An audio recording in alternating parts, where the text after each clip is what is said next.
I received another FOIA response from Moscow Police Department, this time regarding the knife sheath. Let's talk about it.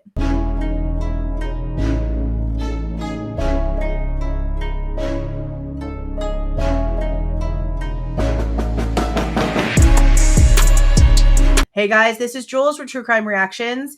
Disclaimer, everything stated in this video is my opinion and my opinion only. And just like everything else in these cases we discuss here on this channel, everything is alleged. Okay, a lot of things have been being released via FOIA over the past few weeks or so. We've gone over quite a few that I have received and that other people have received. Now, I put one in a couple of weeks ago regarding the knife sheath. Let me go ahead and read you what I requested, and then I'll show you what they sent me. I'm recording this on October the 9th of 2025, and I sent this FOIA request in on September the 23rd, and this is what I asked for. Any and all chain of custody information regarding evidence number 22M-1810, that is the evidence number that was given to the knife sheath, according to the information that we have received from the supplemental narratives from Moscow Police Department.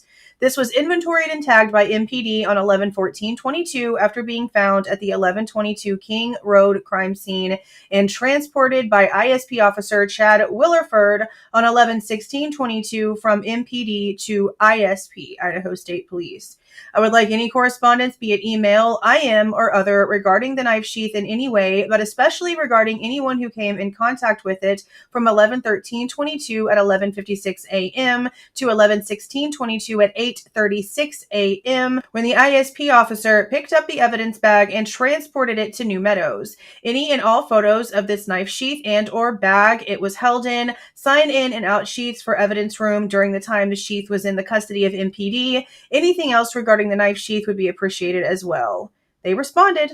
It says here that they received my request, and it just gives a little bit of a summary of what I'm asking for. And it tells me down here, this is an estimate based on the estimated time we believe it will take to process your request. Please understand that an exact amount cannot be determined at this time, and that the final total due to you may be more or less than stated herein.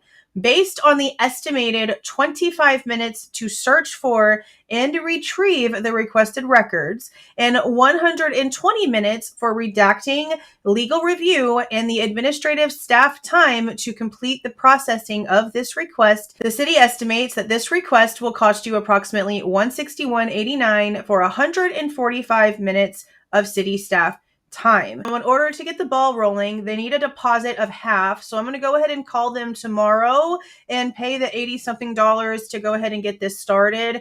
Tomorrow is Friday, so I don't know if they're going to have this to me by the end of the day. I do plan on calling early in the morning, or if it's going to be a couple of days. Okay, it's actually the next day.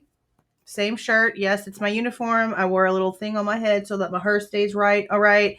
I went ahead and called this morning, and I paid the $83 and some change for the deposit for the knife sheath FOIA information. Now, she did tell me that it could be like 6 weeks before they even get to my request. They're apparently going through a whole bunch of different camera footage, body cam, interview footage, and doing a bunch of redactions on lots of different body cam footages is the main thing that she said. But I really have to wonder why this wasn't done already. Like, I understand that maybe there's some sort of protocol, like it doesn't get done unless it's requested, but they knew this was going to be requested.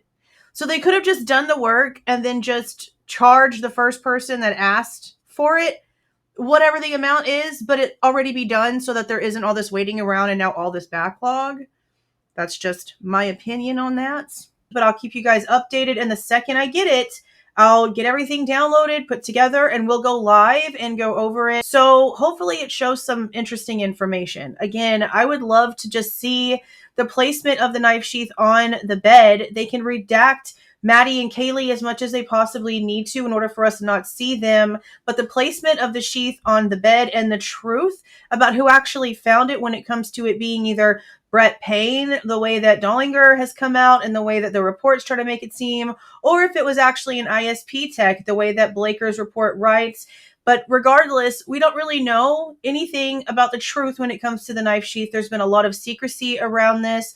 Obviously, chain of custody issues. Something was brought up by Judge whenever the case was still in Latah County. It's my belief and the belief of a lot of other people that it has something to do with the knife sheath, but it could have something to do with the sample that was taken from Idaho to Houston. We don't really know. That's just an assumption based off of everything that we've been seeing go on so far. But again, I will let you guys know as soon as I have the information and schedule the live. You'll have the link up. What do you think they're going to end up handing over based off of the description of what they're going to have to go in and review? Hopefully some photos, hopefully some pictures. Let's keep our little fingies crossed. But let me know what you guys are thinking that we're going to get down in the comments. If you like the way that I present this information and give my opinion, please don't forget to leave a like on the way out. Subscribe to the channel if you have not subscribed already. And please don't forget to make sure that the notification bell is set to all so you don't miss any of my rants, reviews, reactions, updates, or deep dives.